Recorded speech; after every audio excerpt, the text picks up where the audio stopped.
þessu myndbandi þá ætla ég að sýna ykkur 10 must-have vörur úr Sephora. Þetta var ein algengasta spurningin sem ég fekk á snappinu. Þannig að mér langaði að gera fyrsta vídeobloggið 10 uppáhaldsvöruna mínar úr Sephora sem mér finnst vera must-have og ég nota mjög mikið bara svona í minni daglegu rútínu. Ef við byrjum á grunninum þá er þetta hérna primer frá Benefit sem heitir Porefessional. Og þessi primer er algjör snilld, mér finnst að hann fylla ótrúlega vel upp í svitahólur og já, ég var mjög fljót að fara í gegnum þessa túbu. Þær koma í mismunandi stærðum, ég held að þetta sé bara svona venjuleg stærð, svo getið þið fengið hana aðeins stærri. Næsta vara sem ég ætla að sýna ykkur er þetta hérna make frá Makeup Forever. Þetta er Ultra HD farðinn, stift farðinn sem sagt.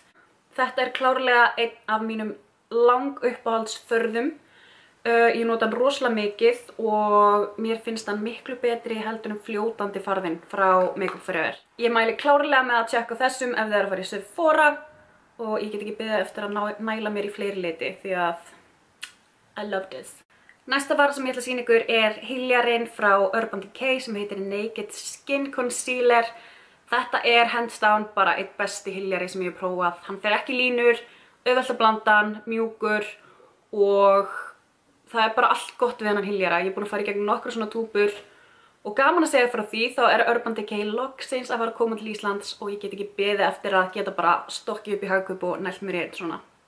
Næsta vara sem ég ætla að sýna ykkur er Laura Mercier Translucent Powder, en þetta púður finnst mér vera must have til þess að setja farðan, festa niður hyljaran, baka og já, það er ótrúlega mjúkt og þægilegt, það endurkastar ekki birtu eða ljósi þegar það er tekið myndir með flassi og þetta er bara litlaust púður.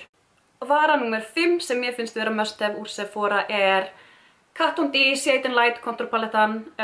Þessi paletta er mikið notuð hjá mér. Hún kemur með 3 konturlitum og 3 highlight litum.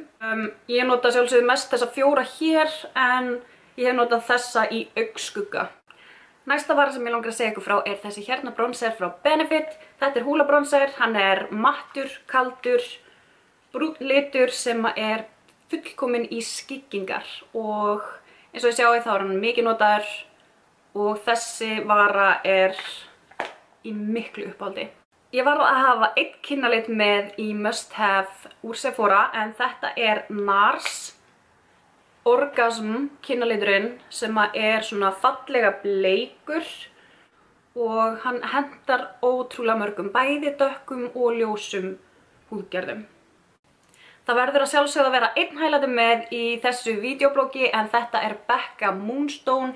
Þetta er mjög ljós highlighter, minnir svolítið á Mary Luminacer nema þessi er ekki alveg svona glimmeraður. Ég nota hann ótrúlega mikið og ég er rosalega hrifin af Becca highlighterunum, bæði fljótandi og þessum sem eru pressaðir. Þannig að ef þið eru að fara svo fóra þá mæli ég með að kíkja á highlighterina frá Becca. Næst ætla ég að sýna ykkur vöru sem ég get engan veginn verið án en það er Anastasia Dip Brow. Þessi vara hefur aldrei slegið í gegn en augabrúna vörurnar frá Anastasia Beverly Hills eru með þeim best á markanum í dag. Ég er búin að fara í gegnum aldeilis margar dollur af þessu Dip Browi. Næst ætla ég að sýna ykkur vöru sem er mögulega dýrasta vara sem ég keypti í Sephora en mér finnst hún algjörlega ómissandi. Þetta er Tatcha Dewy Skin Mist en þetta er spray sem að gefur ótrúlega fallegan svona ljóma yfir andlitið og ég er að taka eftir að það er að vera búið hjá mér en þetta spray sá ég hjá honum Ariel þegar hann kom með námskeiðið sitt en Ariel er make-up artistinn Kylie Jenner meðal annars og þetta spray, ég veit ekki hvað ég gerir því ég klára það. Þetta er allt vörur sem að ég nota svona í minni daglegu rútínu eins og ég sagði það áðan og þess vegna finnst mér það að vera must have og ég vona að þið hafi haft gaman að þessu. Ef þið hafið einhverja spurningar þá endilega kommentið hérna fyrir neðan.